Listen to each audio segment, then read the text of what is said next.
Que le Seigneur vous bénisse tous. Amen. Je vais carrément vous inviter à vous lever. Nous allons lire la parole.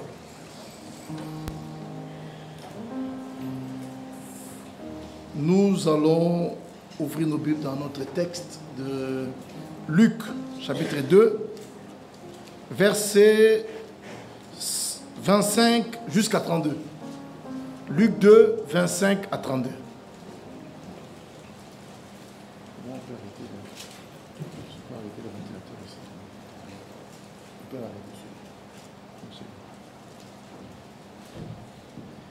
Voici à Jérusalem un homme appelé Siméon. Cet homme était juste et pieux. Il attendait la consolation d'Israël et l'Esprit Saint était sur lui. Il avait été divinement averti par le Saint-Esprit qu'il ne mourrait point avant d'avoir vu le Christ du Seigneur. Il vint au temple poussé par l'Esprit. Et comme les parents apportaient le petit enfant Jésus pour accomplir à son égard ce qu'ordonnait la loi, il le reçut dans ses bras, loua Dieu et dit: maintenant Seigneur, tu laisses ton serviteur s'en aller en paix selon ta parole. Car mes yeux ont vu ton salut, salut que tu as préparé devant tout le peuple, lumière pour éclairer les nations et gloire d'Israël ton peuple. Gloire et gloire. Alléluia. Gloire.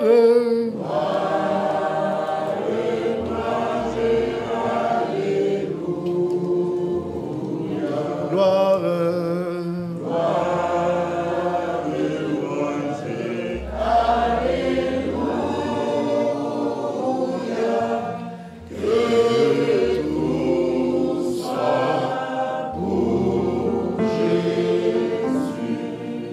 Bien-aimé Père Céleste, Créateur des cieux et la terre, auteur de la parole, auteur de la vie, c'est toi-même qui es la vie.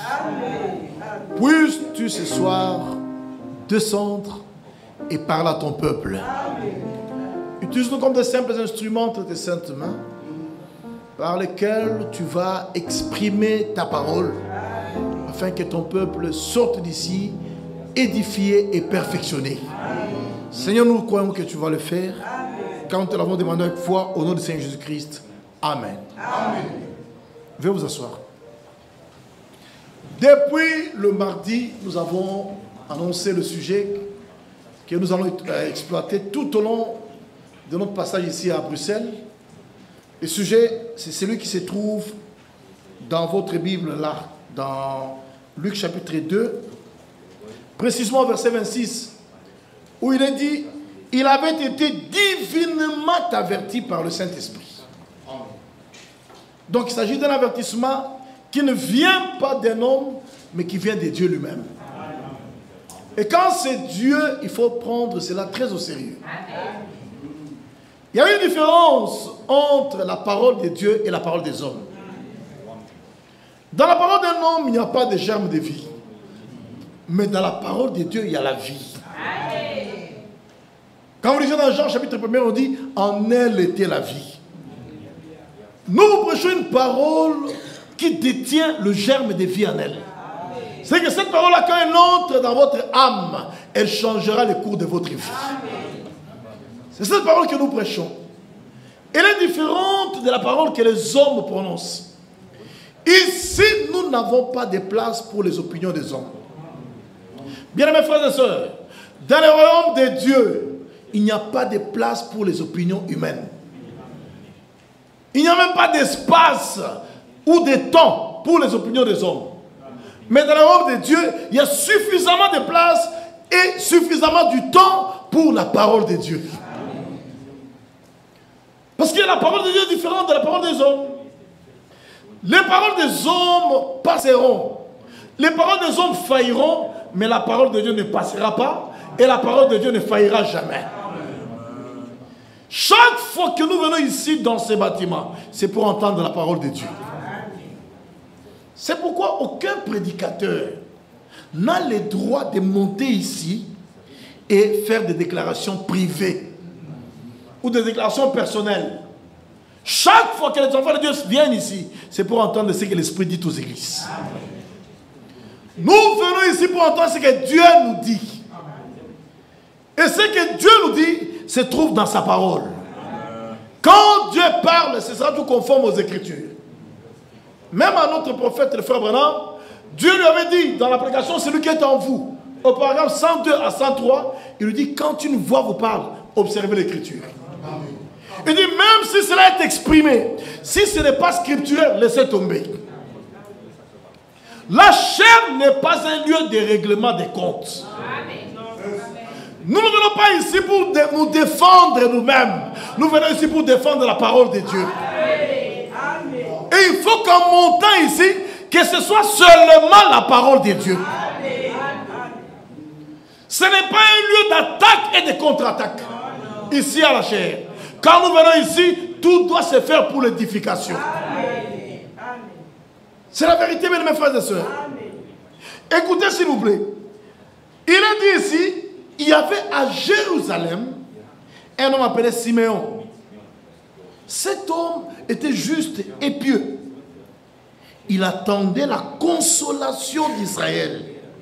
Et l'Esprit Saint était sur lui. Vous savez que frère, même nous ici, nous sommes en train d'attendre la consolation de l'Église. C'est vrai, la venue du Seigneur serait une grande consolation pour nous. Parce que je suis sur la terre, frère, tout est déception. Michel me faisait lire quand on mangeait à la maison qu'il y aura une grande marche ce dimanche. Les parents vont marcher. Pourquoi? Pour contre l'initiation sexuelle aux enfants de la maternelle et aux enfants de l'école primaire. Ça, c'est un monde qui est vraiment un monde à l'envers. Hein?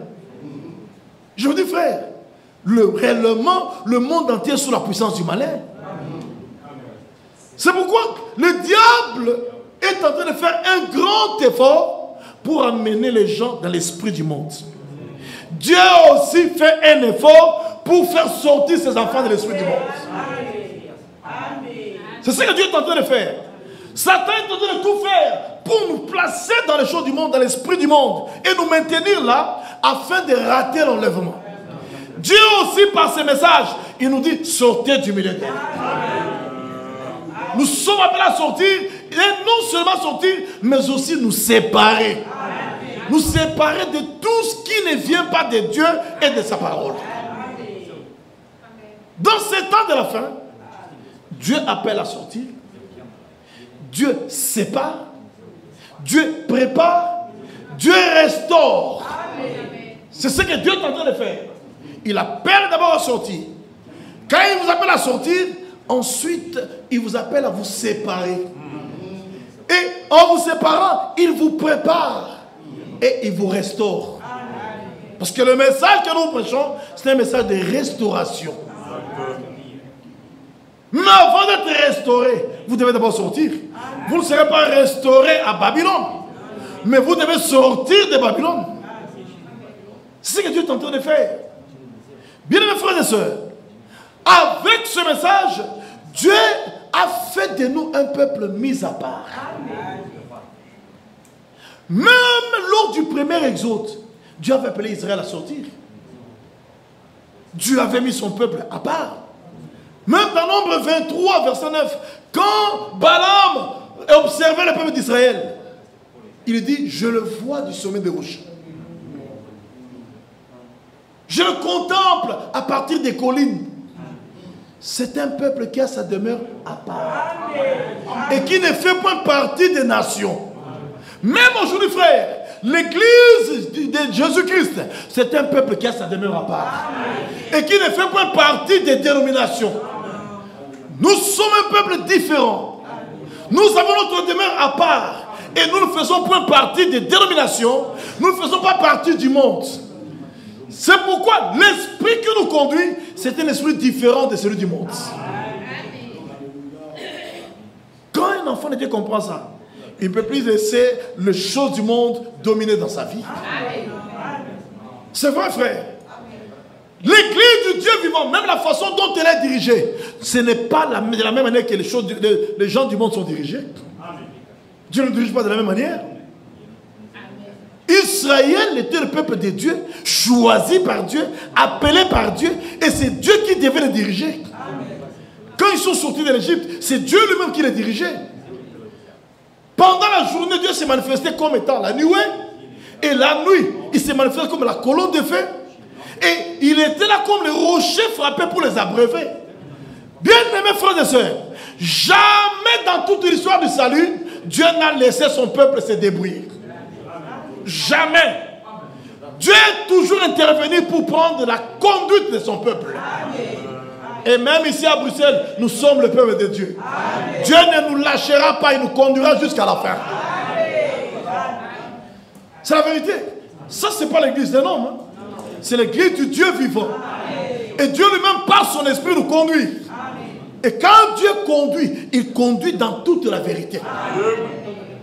La conduite de Dieu est toujours conforme aux Écritures. C'est vrai. Quand vous voulez faire, vous voulez vous camponner sur quelque chose, mais vous voyez que les Écritures ne vous favorisent pas. Laissez tomber. On ne doit pas forcer, frère. Un enfant de Dieu est flexible devant la parole. Il est comme le bois de gopher.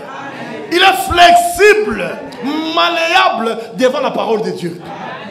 Et il est disposé à soumettre sa volonté à la volonté de Dieu. Et un vrai enfant de Dieu dira à Dieu que ta volonté soit faite dans ma vie. Il est écrit là-bas, il attendait la consolation d'Israël. Siméon était dans l'attente. Nous aussi, nous sommes dans l'attente. C'est vrai. Et sinon, il n'attendait pas de façon imaginaire. Il attendait selon la promesse. Frère, quand il n'y a pas de promesse, l'attente n'est pas justifiée. L'attente est justifiée quand il y a des promesses en vue ou en place. Et aujourd'hui, frère, on ne peut pas attendre le retour de frère Branham. Parce qu'il n'y a pas de promesses qui en parlent. Mais nous attendons le retour du Seigneur Jésus-Christ. Le retour physique du Seigneur Jésus-Christ. Parce que ça, c'est conforme à la parole des promesses. Quand il n'y a pas de promesses dans l'Écriture sur quelque chose, l'attente n'est pas justifiée. Mais quand il y a des promesses dans l'Écriture, l'attente est justifiée. Aujourd'hui, nous avons raison d'attendre la pluie de la première et de l'arrière-saison parce que la Bible en parle. Nous avons raison d'attendre la première résurrection parce que la Bible en parle. Nous avons raison d'attendre la transmutation parce que la Bible en parle. Nous avons raison d'attendre l'enlèvement parce que la Bible en parle. Nous avons raison d'attendre le millénium parce que la Bible en parle. Et nous avons raison d'attendre l'éternité parce que la Bible en parle. Bien frère, dans le royaume de Dieu, Dieu a tout couché dans sa parole. Tout est là dans ce document divin qu'on appelle la Sainte Bible. C'est le seul livre saint qu'il y a sur la terre. Pourquoi est-ce qu'on l'appelle livre saint?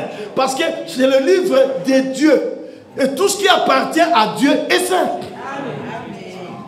Est-ce que vous savez que nous aussi nous sommes des saints parce que nous sommes la propriété de Dieu? Tout ce que Dieu prend pour en faire sa propriété, cette chose-là est sainte.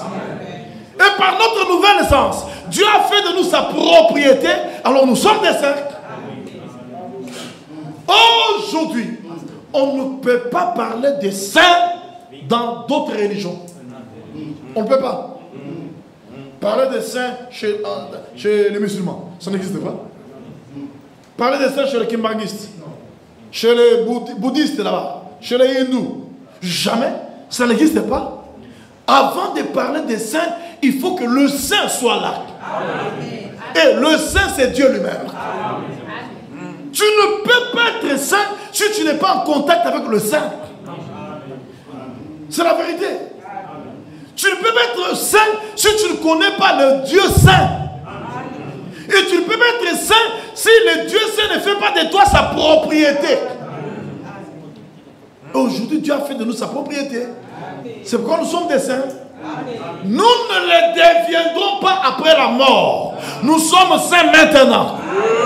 Jean chapitre 17, verset 17 dit: sanctifie-les par ta vérité, ta parole est la vérité. C'est la parole de vérité qui nous sanctifie.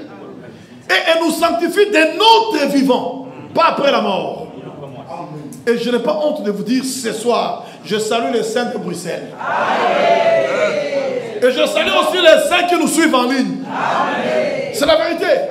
Je n'ai rien fabriqué. C'est la parole de Dieu. Paul a dressé ses épîtres aux saints qui sont à Éphèse, aux saints qui sont à Corinthe, aux saints qui sont à Thessalonique. Ce n'étaient pas des morts, c'était des vivants. Et moi ce soir, je m'adresse aux saints qui sont à Bruxelles. Je ne m'adresse pas aux morts, je m'adresse à vous qui êtes vivants là-bas. C'est la vérité. Le sang de Jésus nous a purifiés. La parole de vérité nous purifie. Ça, c'est un privilège. Simeon était un homme juste et pieux. Et il attendait la consolation d'Israël. Frère, on n'attend pas l'accomplissement des promesses avec une vie souillée. On attend l'accomplissement des promesses avec une vie sainte. Ce sont les saints qui hériteront les promesses. Il n'y a aucun homme souillé qui héritera les promesses. Les promesses, c'est pour les saints. Je vous donne 3 écritures. Matthieu chapitre 5, verset 8. Il est écrit là-bas: heureux ceux qui ont le cœur pur, car ils verront Dieu. Ça, c'est la première écriture. Vous voyez que ceux qui verront Dieu, c'est ceux qui ont le cœur pur. Donc, ce sont les saints. Je donne la deuxième écriture. C'est Hébreux chapitre 12, verset 14. Il est écrit là-bas: recherchez la paix avec tous et la sanctification sans laquelle personne ne verra le Seigneur. C'est-à-dire, pour voir le Seigneur lors de sa seconde venue, il faut être saint. Donc vous voyez que nous nous sanctifions pour hériter les promesses. Troisième écriture, 1 Jean chapitre 3, verset 2 à 3. Il est écrit là-bas: bien-aimés, nous sommes maintenant enfants de Dieu. Et ce que nous serons n'a pas encore été manifesté. Mais nous savons que lorsqu'il paraîtra, nous serons semblables à lui et nous les verrons tel qu'il est. Et au verset 3, il est dit: quiconque a cette espérance en lui se purifie comme lui-même est pur. Nous ne nous sanctifions pas pour être sauvés, mais nous nous sanctifions pour hériter les promesses. Il n'y aura pas d'héritage des promesses avec une vie souillée. C'est pourquoi même Paul dans Actes, il parle de l'héritage avec les sanctifiés. C'est avec les sanctifiés. Ce sont les saints qui hériteront. C'est pourquoi, frère, la sainteté, c'est une obligation divine pour chaque croyant.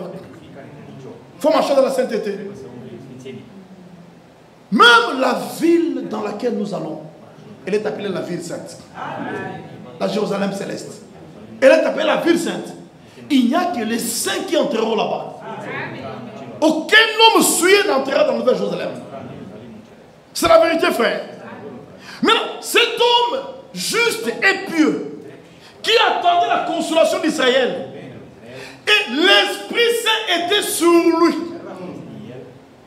Cet homme-là était divinement averti par le Saint-Esprit qu'il ne mourrait point avant d'avoir vu le Christ du Seigneur. Simeon, en son temps, là c'était lors de la première venue du Messie, en son temps, il fut divinement averti qu'il ne mourrait point. Mes frères, même nous sommes divinement avertis. Voici, je vous dis un mystère, nous ne mourrons pas tous, mais tous nous serons changés. C'est-à-dire que même parmi nous dans la salle ici, il y a des gens qui ne passeront pas par la mort et qui monteront au ciel vivant. C'est vrai. Nous sommes l'épouse du 7e âge de l'église. Et l'épouse du 7e âge de l'église, comme Enoch qui était le 7e depuis Adam et qui n'est pas passé par la mort, mais est monté vivant au ciel, dans ce 7e âge de l'église, nous monterons au ciel vivant. Frère, l'écriture de Corinthiens 15, à partir du verset 50, qui dit: voici, je vous dis un mystère, nous ne mourrons pas tous, mais tous nous serons changés. C'est dans cet âge de la fin que nous l'expérimenterons. Parce que tous les 6 âges sont dans la tombe. Mais le 7e âge, nous n'irons pas tous dans la tombe. Il y a des gens parmi nous qui entreront dans la tombe, mais il y a aussi des gens parmi nous qui n'entreront pas dans la tombe. Qui seront debout comme un oc. Le Seigneur vient, il change et puis il part. Frère, aujourd'hui dans notre âge, nous avons et les morts en Christ et nous les vivants qui seront restés. Nous tous dans cet âge ici. Être dans cet âge nous concerne pleinement. Il y a les morts en Christ dans cet âge et il y a nous les vivants qui seront restés pour la venue du Seigneur. Il y en a ici qui ne passeront pas par la tombe. Et de la manière que Simeon avait été divinement averti par le Saint-Esprit. Frère, ce n'était pas un homme. Un homme peut dire non, moi je ne mourrai pas, après il meurt. On a connu des gens qui chassent là-bas. Et Balembongue qui disait qu'il ne va pas mourir. Et il disait que non, même si je vous apprenais que je meurs, je vais ressusciter le 3e jour. C'était pour imiter Jésus. Frère, Jésus est incomparable. Et il a fait un jeu avec ses acolytes pour leur dire non, en tout cas, moi je vais me cacher dans ma chambre là-bas. Et vous allez répandre la rumeur que je suis mort et le 3e jour j'apparaîtrai vivant. Et bien les mongues. Frère, quand la rumeur est sortie, Mobutu dit non, non, non. Cette chose, je ne trouve pas ça clair. Je ne vois pas clair ici. Il dit à ses commandos, il dit, allez dans sa maison. Allez fouiller partout. Et on est allé fouiller, on a trouvé Ibalimore dans sa chambre. Mobutu dit, mais il y a au coup au sait quoi. Bon, si vous avez au coup fait tout à l'année au sait quoi. Et il dit, ah, excusez-moi frère. Il dit, si tu meurs, tu as vu que si tu meurs, tu vas ressusciter. Alors, maintenant tu vas vraiment mourir, on va voir comment tu vas ressusciter. Et Mobutu dit, allez, tuez-les. On l'a tué là-bas. Et il n'est jamais ressuscité. Parce que c'était un homme. Mais moi, je connais un homme qui a dit, j'ai le pouvoir de donner ma vie et de la reprendre. Et il a donné sa vie, le 3e jour, il est ressuscité. C'est notre Seigneur Jésus-Christ. Jésus-Christ est incomparable. Il est incomparable, frère. C'est pourquoi nous comptons sur lui. Nous comptons sur lui, frère. Et quand vous comptez sur lui, tout est là. Vous ne serez jamais déçus d'avoir compté sur Jésus-Christ. C'est la vérité. Tout est là. Simeon attendait la consolation d'Israël. Et l'Esprit Saint lui avait dit qu'il ne mourrait pas avant d'avoir vu le Christ du Seigneur. Bien mes frères, nous avons un homme aussi dans cet âge qui a une promesse selon l'Écriture. Selon Matthieu 24, 45 à 47, où il est dit, quel est donc le serviteur fidèle et prudent que son maître a établi sur les domestiques de sa maison pour leur donner la nourriture au temps convenable. Heureux ces serviteurs que son maître à son arrivée trouvera faisant ainsi. Cet homme est là. Il vit en Allemagne. Une fois, il devait aller en Inde. Et l'avion allait cracher. Et comme Dieu veille sur sa parole, frère, je vous dis, Dieu veille sur sa parole. Comme Dieu veille sur sa parole, il était là sur le manifeste, parmi les gens qui devaient partir. Et on savait qu'il est parti. On l'attendait là-bas, à Madras, là-bas. Et il entend la voix, juste à quelques minutes du vol. Mon serviteur, annule le voyage. C'était quoi? Divinement averti. Il entend la voix audible. Ici à droite. Il dit, mon serviteur, annule le voyage de l'Inde. Mais on a déjà préparé, tout est déjà payé. Mon serviteur, annule le voyage de l'Inde. Frère, quand Dieu parle, il n'est pas obligé de tout vous expliquer. Mais quand Dieu parle, croyez, obéissez. Il dit, annule un commandement. Et le frère Franck a annulé le voyage. L'avion s'est envolé. Quelques minutes après, l'avion a explosé. Tous les passagers dans l'avion sont morts. Et les gens savaient que lui aussi était mort. Et pourtant, lui était protégé par la promesse. Frère, je vous dis, Dieu veille sur sa parole. Il a dit dans Jérémie chapitre 1, je vais vous lire rapidement. Jérémie chapitre 1, Dieu a dit, écoutez, Jérémie chapitre 1er, je vous lis au verset 11 et 12. Il est écrit ceci. La parole de l'Éternel me fut adressée en ces mots. Que vois-tu, Jérémie? J'ai répondu, je vois une branche d'amandier. Frère, Dieu aime attirer notre attention sur sa parole. Il aime attirer notre attention sur ce qu'il fait. Tu ne peux pas vivre dans cet âge de la fin et mépriser ce que Dieu fait aujourd'hui. Tu es en dehors de la volonté de Dieu. Et je dois vous dire que ce que Dieu fait maintenant, c'est ce qui nous connectera avec ce que Dieu fera dans le futur. Tu méprises ce que Dieu fait maintenant, Dieu aussi te méprisera pour le futur. Il l'a dit clairement dans 1 Samuel chapitre 2, verset 30. J'honore celui qui m'honore. Ceux qui me méprisent seront méprisés. C'est l'écriture, frère. Il est le Dieu qui est lié à sa parole. Et il lie les siens à sa parole. Écoutez, frère. Il dit, je vois une branche d'amandier. Et l'Éternel me dit, tu as bien vu. Car je veille sur ma parole pour l'exécuter. Frère, pour que Dieu te dise que tu as bien vu, il faut que ce que tu vois soit ce que Dieu a déjà vu. Je réponds. Pour que Dieu te dise, tu as bien vu, il faut que ce que tu vois soit ce que Dieu a déjà vu. Si ce que tu vois n'est pas ce que Dieu a déjà vu, Dieu ne te dira jamais tu as bien vu. C'est comme tu sors aujourd'hui, tu dis non, moi en tout cas pour moi la femme doit prêcher. Dieu ne te dira pas tu as bien vu. Parce que selon la vision de Dieu, il est clairement dit, je ne permets pas à la femme d'enseigner. Quand quelqu'un entre dans la Bible ici, il voit que les 7 tonnerres sont révélés. Dieu ne lui dira jamais tu as bien vu. Parce que selon la vision de Dieu, les 7 tonnerres ne sont pas révélés. Quand quelqu'un entre ici, il voit que Branham est Dieu. Dieu ne lui dira jamais tu as bien vu. Parce que selon la vision de Dieu, ce n'est pas Branham qui est Dieu, mais c'est Jésus-Christ qui est Dieu. Pour que Dieu te dise tu as bien vu, il faut que ce que tu vois soit ce que Dieu a déjà vu. Et ce que Dieu voit est toujours conforme à la Bible.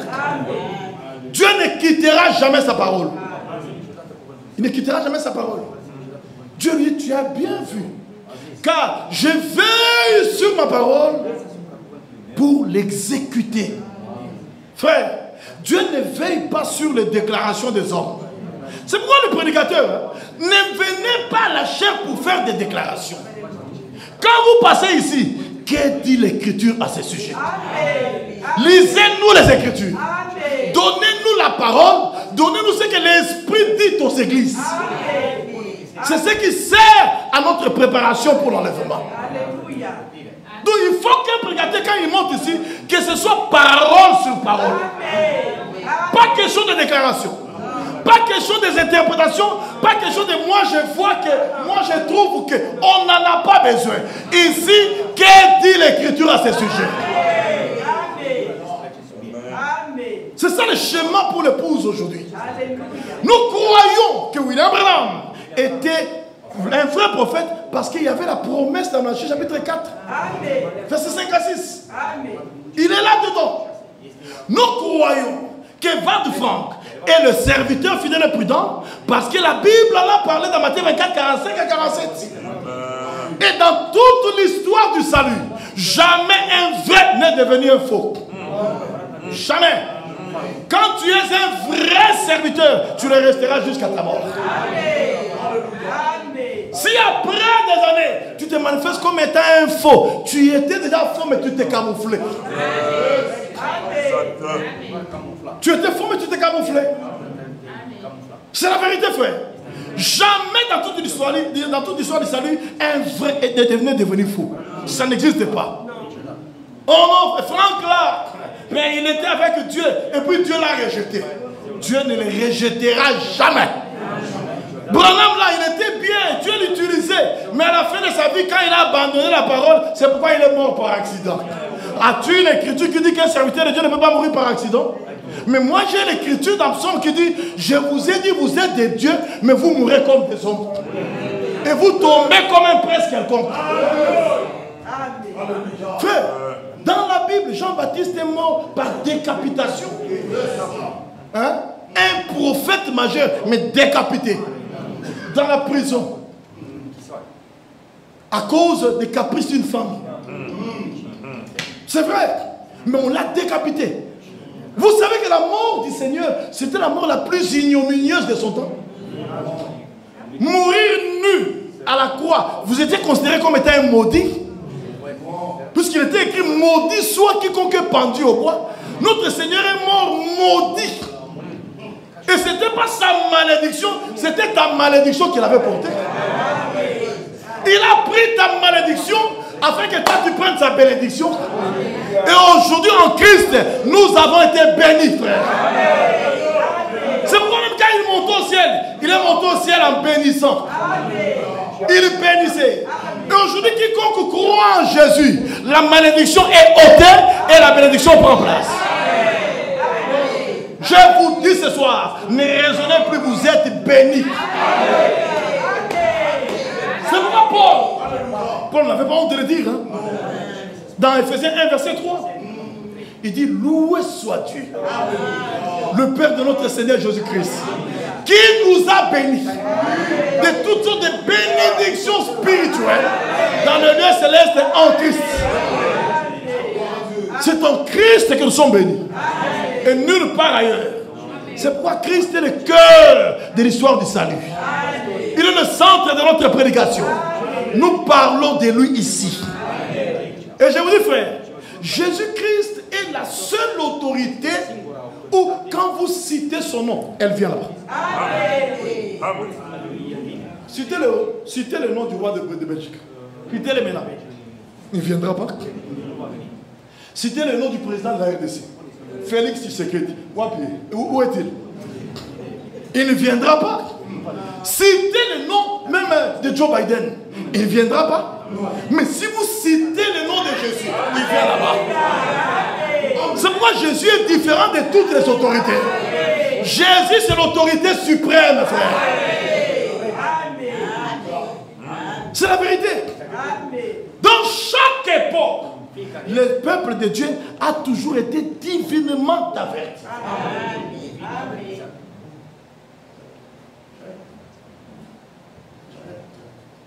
En 30 ans. Ok.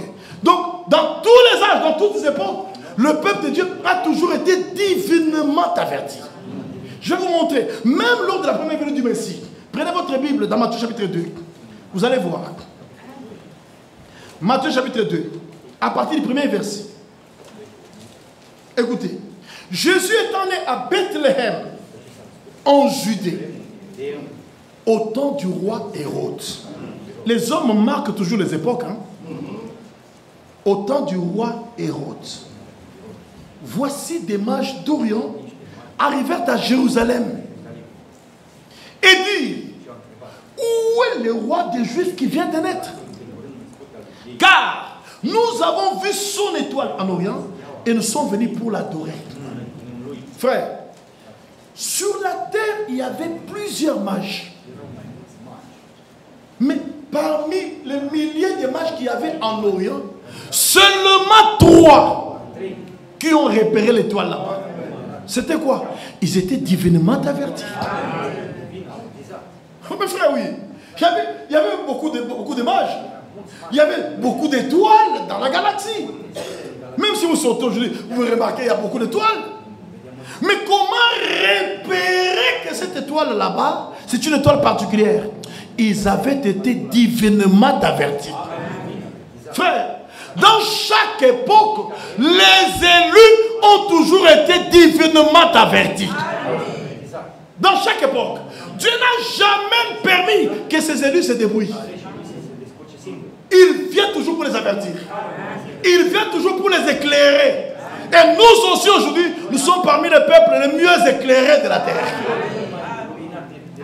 Parce que Dieu nous a avertis. On ne tâtonne ou pas. Nous connaissons d'où nous venons. Nous savons où nous en sommes. Et nous savons où nous allons. Pourquoi ça? Parce que nous sommes divinement avertis. Remarquez, je frère. Les mages viennent de l'Orient. Et ils avaient vu l'étoile depuis l'Orient. Depuis qu'ils ont... L'étoile est apparue. Mais ils ont vu l'étoile depuis l'Orient là-bas.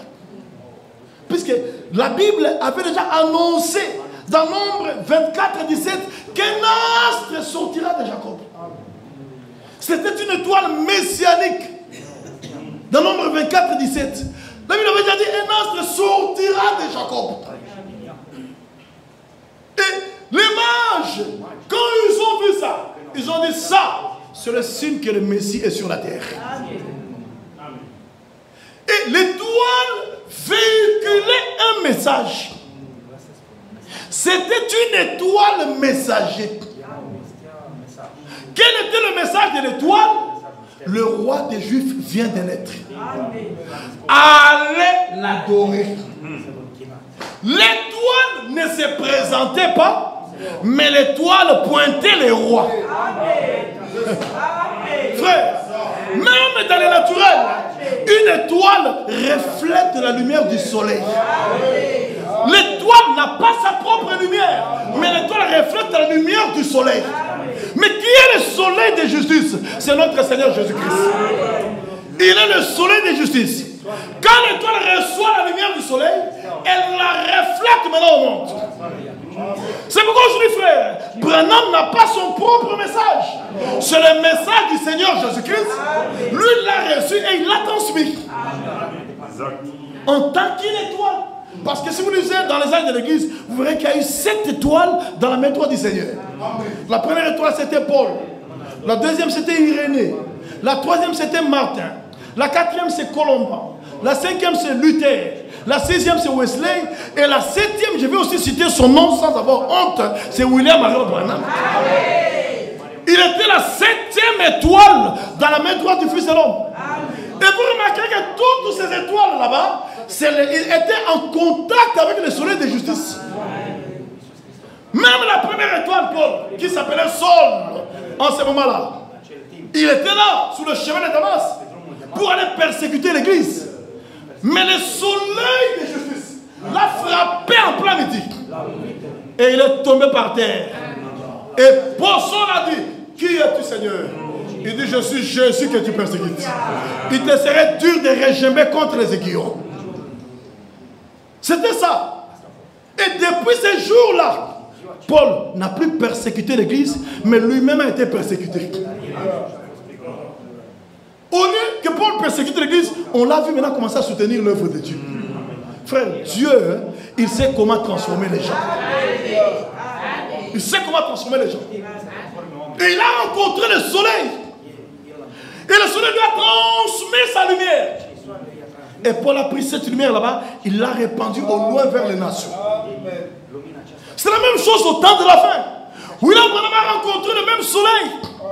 Paul l'a rencontré le matin, mais William Branham l'a rencontré au temps du soir. Le même soleil, mais au temps du soir. Trouvant les conditions du soir. Mais pas deux soleils différents. Le même Jésus, le même évangile qui est apparu en Orient, c'est le même évangile qui est réapparu en Occident. C'est pourquoi le message du temps de la fin, c'est le retour à la foi apostolique. Il nous ramène à ce qui était au commencement. Baptême comme au commencement. Repas du Seigneur comme au commencement. Lavage des pieds comme au commencement. Même notre façon d'être, ça doit être comme au commencement. Au commencement, il n'y avait pas de femme artificielle. Même à la fin, soyez naturel comme au commencement.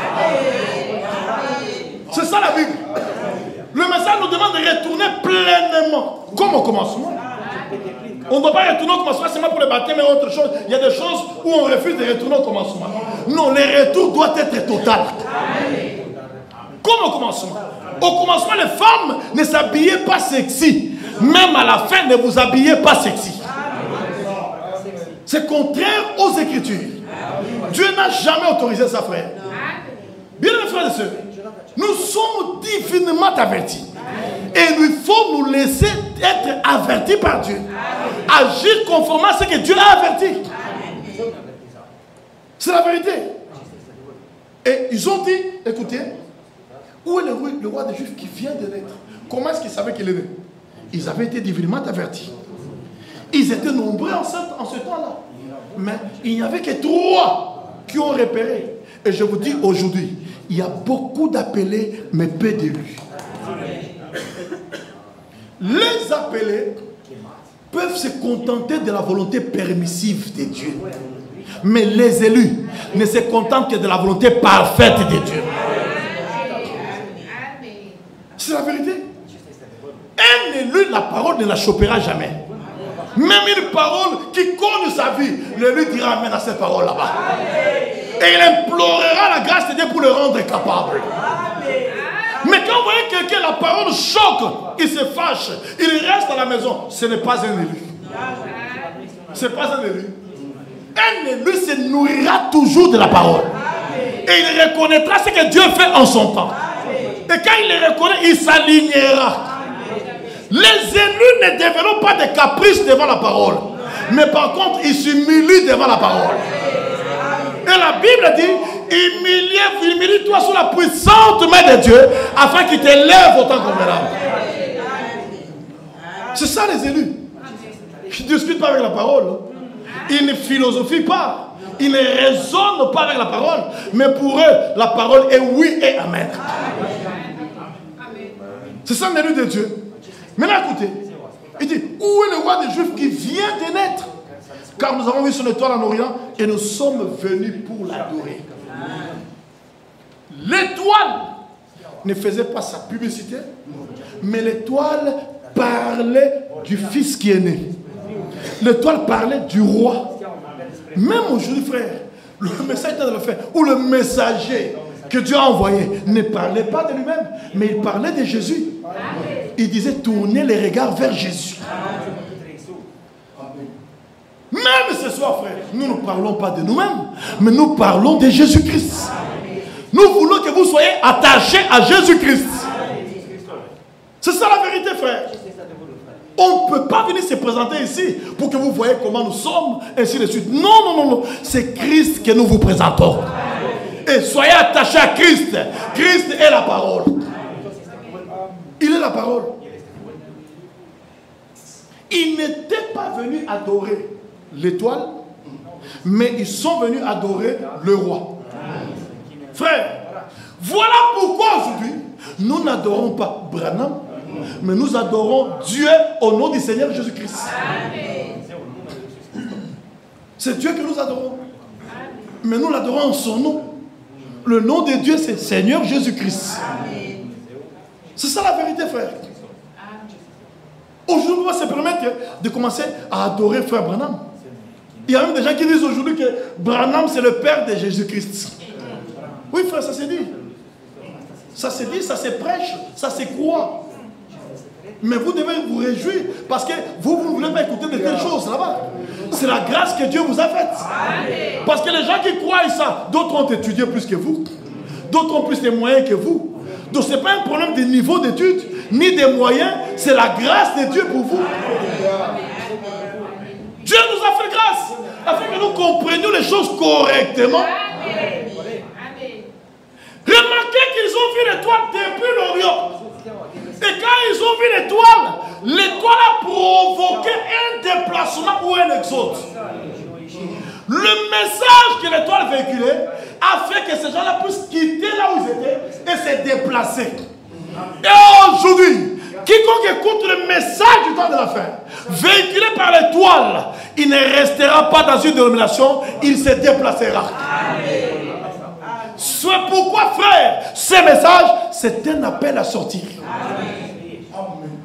C'est un appel à sortir. Le message de Moïse, c'était un appel à sortir. Même quand Dieu a parlé à Abraham, c'était un appel à sortir. Je peux montrer que dans tous les âges, le message que Dieu a toujours donné, c'est toujours un appel à sortir. Dieu appelle toujours à sortir. Même Jésus était venu appeler à sortir. Paul était venu appeler à sortir. Même Martin Luther, quand il est venu avec le message de la justification. Mais les gens sont sortis de l'église catholique. Quand Wesley est venu avec la sanctification, les gens sont sortis de l'église luthérienne. Quand les pentecôtes sont venus, les gens sont sortis de l'église méthodiste.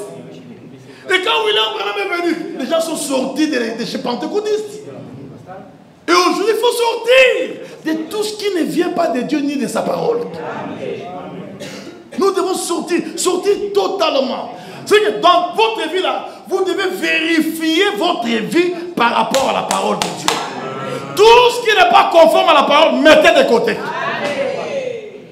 Ne raisonnez même pas, mettez de côté.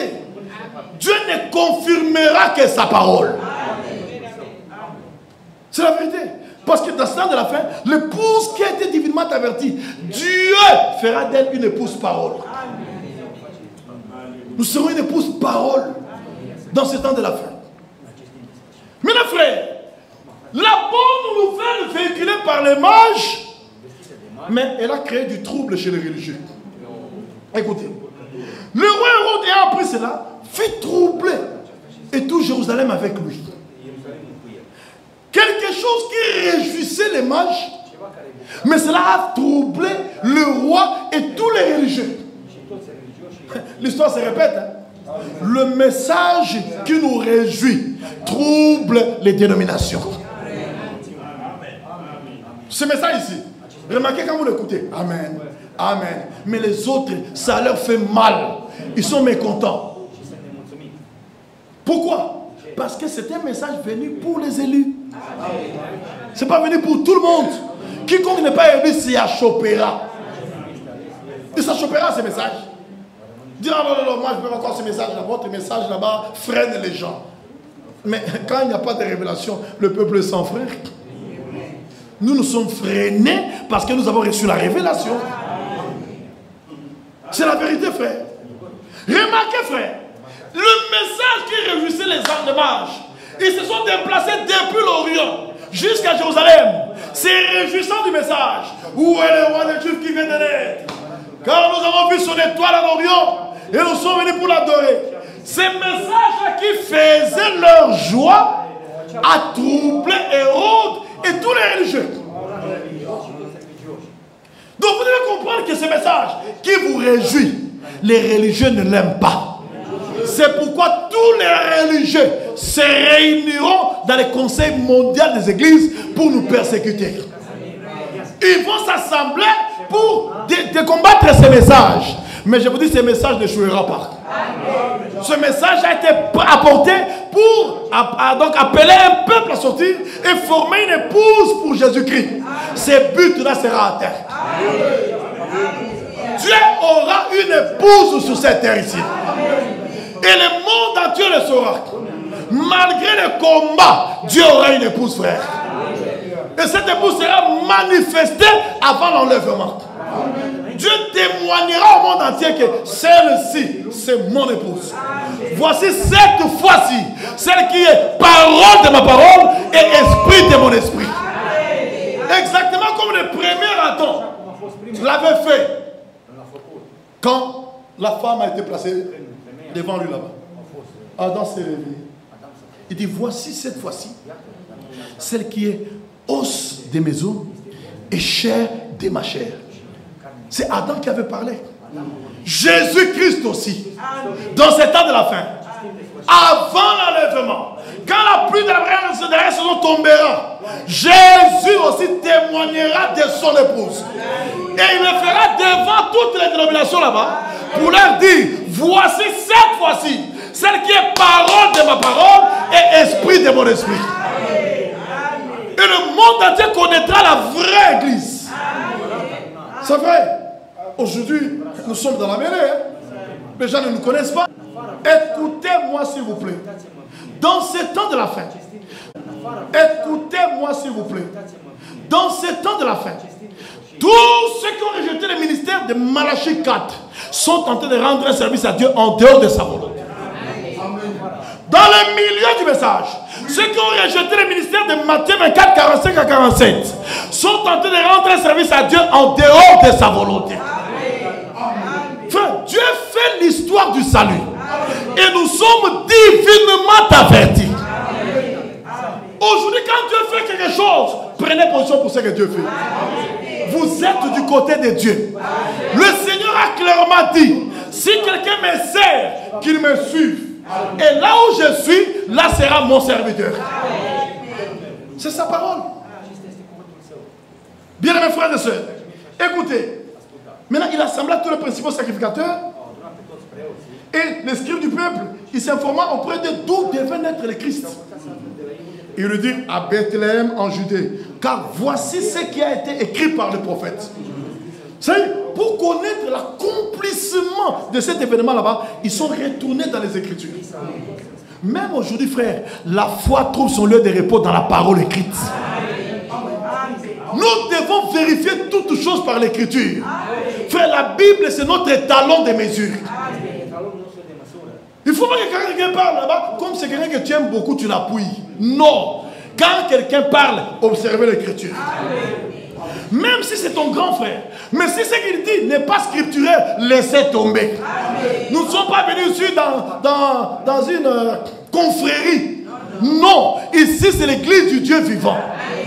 On ne vient pas se soutenir ici. Moi, je soutiens mon grand frère, je soutiens mon petit frère, je soutiens mon père ou ma mère. Nous soutenons la parole. Mon père rejette la parole, je ne marcherai pas avec lui. Ma mère rejette la parole, je ne marche pas avec elle. Mon frère rejette la parole, je ne marche pas avec lui. Même si j'habite chez ma soeur, elle rejette la parole, je ne marcherai pas avec elle. Aujourd'hui, c'est la parole ou c'est rien. Nous sommes pour la parole. Vous savez, du temps de Luther, quand ils sont sortis, ils disaient, nous sommes protestari. Protestari, c'est-à-dire, nous sommes pour le témoignage. C'était quel témoignage? Le témoignage de la parole. Ils ne disaient pas que nous sommes protestants. Ce sont les catholiques qui les ont appelés protestants. Et ils disaient, nous sommes protestari. C'est-à-dire, nous sommes pour le témoignage. Et même ce soir, nous sommes pour le témoignage. C'est-à-dire, nous sommes protestari. Tout ce que l'Écriture dit, c'est oui et amen pour nous. Quand ce n'est pas la parole, nous mettons de côté. Mais quand c'est la parole, c'est oui et amen. Et nous marchons avec la parole. Et laissez-moi vous dire, Dieu confirmera sa parole. Dans ce temps de la Dieu ne confirmera que sa parole. Maintenant, au verset 7, Hérode fut appelé en secret les mages et s'enquit soigneusement auprès d'eux. Depuis combien de temps l'étoile brillait? Ce n'était pas pour quelque chose de bien. C'est un politicien. En tant que politicien, il voyait que la naissance de ces rois là-bas, c'était une menace pour son trône. Un politicien n'aime pas être détrôné. Alors, il devait avoir toutes les informations, connaître, ça fait combien de temps? Et il a appris que ça faisait à peu près 2 ans que l'étoile brillait. Il dit, ah ok. Alors, il leur dit, allez prendre des informations exactes sur le petit enfant. Quand vous l'aurez trouvé, faites-le-moi savoir, afin que j'aille aussi moi-même l'adorer. Un fils du diable ne peut pas adorer. Jamais. Puisque adorer, c'est humilier son âme devant Dieu et exalter ce Dieu là-bas. Les fils du diable ne peuvent pas faire ça. Ils ne peuvent pas faire ça. Ils peuvent prier. Ils peuvent donner des sacrifices. Mais adorer. Puisque l'adoration s'est fait en esprit et en vérité. Ils ne peuvent jamais adorer en esprit et en vérité. Il n'y a que les enfants de Dieu qui peuvent adorer en esprit et en vérité. C'est la vérité, mes frères. Et on dit, afin que j'aille moi-même aussi l'adorer. Et pourtant, c'était la ruse. Après avoir entendu les rois, ils partirent. Frère, quand ils sont entrés dans la cour royale, l'étoile a disparu. Vous ne verrez pas l'étoile dans une dénomination. Jamais. Pour voir, il faut sortir. Quand ils sont entrés là, l'étoile a disparu. Ils ne voyaient plus l'étoile. Mais quand ils sont sortis de ces conseils écuméniques de ce temps-là, l'étoile s'est mise à briller. Et quand ils ont vu l'étoile, ils furent dans une grande joie. Et voir, c'est comprendre. Voir, c'est comprendre. Parce que cette étoile-là, beaucoup de gens pouvaient regarder. L'étoile, il y a une étoile là-bas, mais ils ne voyaient pas.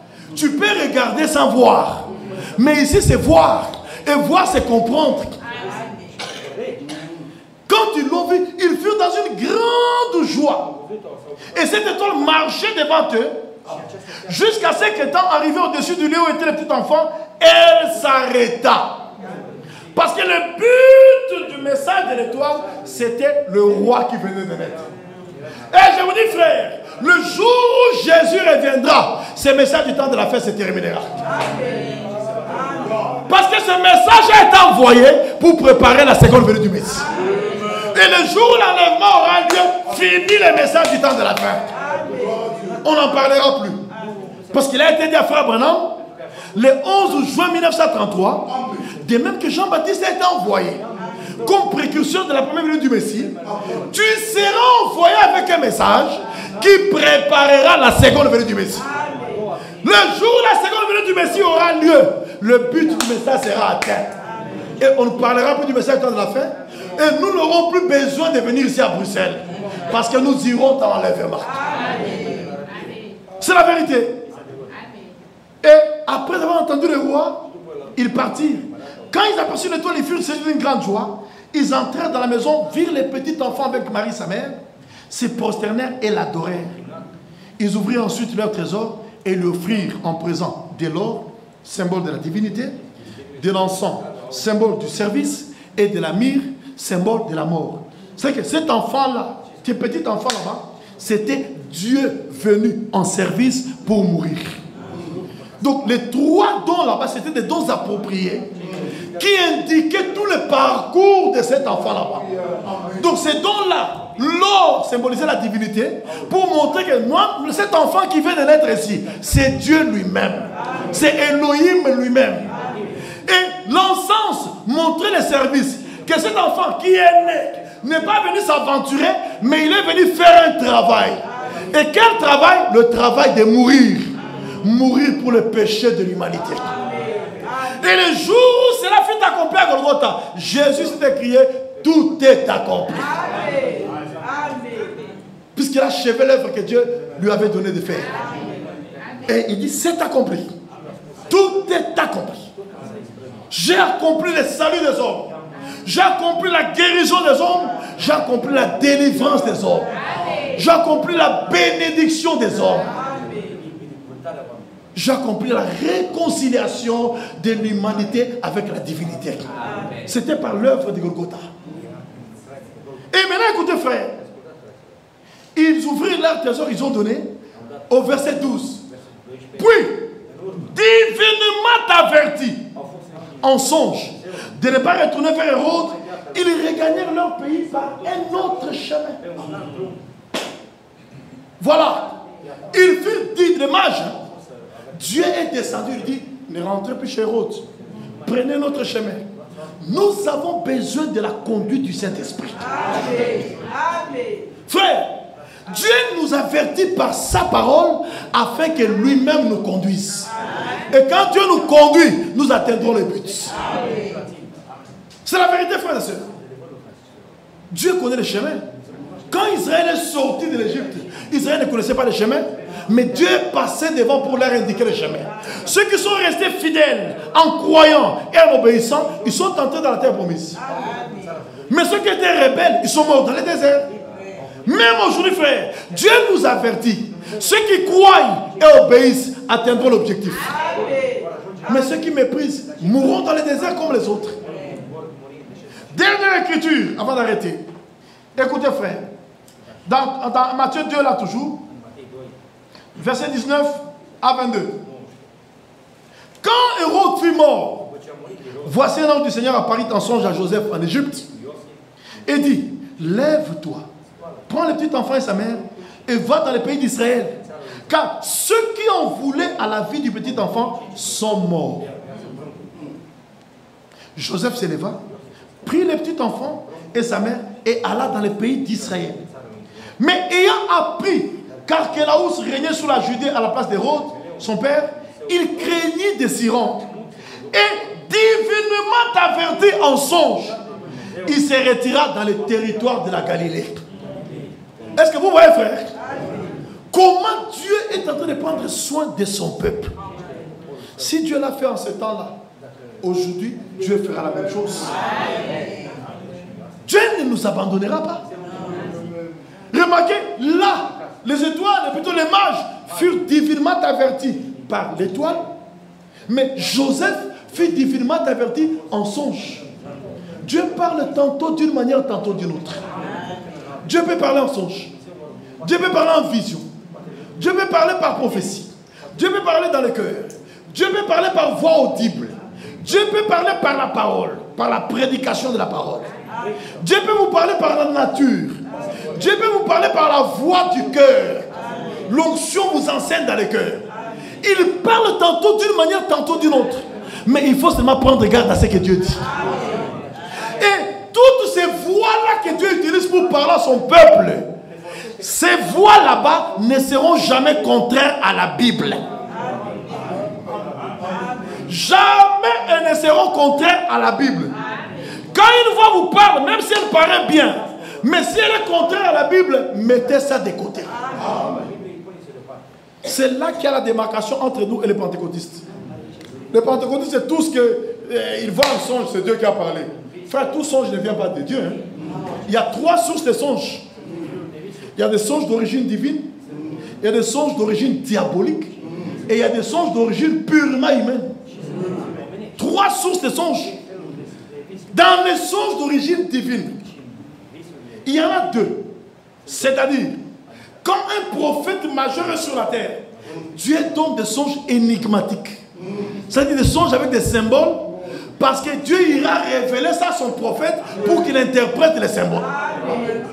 Mais quand un prophète majeur n'est pas sur la terre comme maintenant, ne venez pas avec des songes énigmatiques, parce que personne ne va les interpréter. Dès que nous sommes ici, ne viens pas. Oh, frère Michel, alors, frère Michel, frère Michel a dit que non, Ibou a des Ndoki, ainsi de suite. Ce sont des aventures. Ce sont des aventures. Aujourd'hui, il n'y a personne sur la terre qui peut interpréter un songe. Quand il n'y a pas de prophète majeur sur la terre, Dieu donne des songes clairs. Dieu avait donné un songe énigmatique à Pharaon parce que Joseph était sur la terre. Dieu avait donné un songe énigmatique à Nebuchadnezzar parce que Daniel était sur la terre. Et du vivant des frères Branham, Dieu donnait des songes énigmatiques parce que Branham était sur la terre. Mais aujourd'hui, Branham n'est plus sur la terre. Si quelqu'un, Dieu veut te donner un songe, ça ne sera pas énigmatique. Ça sera un songe clair. Et toujours avec une voix. Une voix. Il y aura un interlocuteur qui te parlera clairement. Ça n'aura pas besoin d'être explicité. C'est ce que Dieu fait. Voyez avec Joseph, comme il n'avait pas de prophète sur la terre, Dieu est venu parler à Joseph clairement. Il a parlé au mage clairement. Il n'avait pas besoin d'explication. Les sons étaient clairs. C'est ça le songe de Dieu aujourd'hui. Frère, vous êtes divinement avertis. Il faut comprendre qu'aujourd'hui, il n'y a pas de songe énigmatique. Oubliez ces choses là-bas. N'amenez pas à Michel des songes énigmatiques. J'ai vu un gorille en train de me suivre, tout ça. Ah, Michel dit non, non, ce sont les sorciers de votre village. Oubliez ça. Aujourd'hui, quand Dieu veut parler, il parlera clairement. Il donnera un songe clair. Et ça, ce sont les songes d'origine divine. Mais il y a aussi les songes d'origine diabolique. Ces songes-là, où vous voyez des éléments perturbateurs, des choses qui vous appellent la trouille, la peur. Hein? Tu es là, tu vois peut-être un lion en train de te poursuivre, tu cours et tu te réveilles dans cet état là-bas. Ce sont des songes diaboliques. Et il y a aussi des songes d'origine purement humaine. Avant d'aller au lit, tu es là devant la télévision, tu es en train de regarder un film d'horreur. Et tu vois comment il y a des zombies qui apparaissent là-bas, ainsi de suite. Tu vois des rhinocéros, hein? Tu vois les animaux là qui ont disparu ce soir. Dinosaures. Tu vois les dinosaures qui ont tous chanté de vomir le feu. Et dans cet état-là du film, hein, le sommeil t'emporte. Et pendant le sommeil, tu étais là à la maison, tu vois un dinosaure apparaître devant la maison là-bas. Et tu commences à fuir. Tu te réveilles dans cet état-là. Non, ça ce sont les démons. Sans effet, je vous dis. Ce ne sont pas les démons. C'est ce que tu avais vu à la télévision là-bas. Ce sont des songes d'origine purement humaine. Et ces songes là-bas, avant d'aller au lit, tu as regardé la musique du monde là-bas. Et dans les songes, tu te retrouves dans un concert de Fally Ipupa en train de danser. Tu dois savoir que c'est ce que tu as vu là-bas que ton subconscient a reproduit. Est-ce que vous comprenez, frère? Donc il y a 3 sources de songes. Nous sommes bien éclairés. Dieu nous a divinement avertis. Alors on ne peut plus marcher comme les autres. Les autres marchent dans les désordres parce qu'ils ne sont pas divinement avertis. Mais nous sommes divinement avertis. Marchons selon la parole de Dieu. C'est pourquoi vous lisez ici que Joseph divinement averti en songe.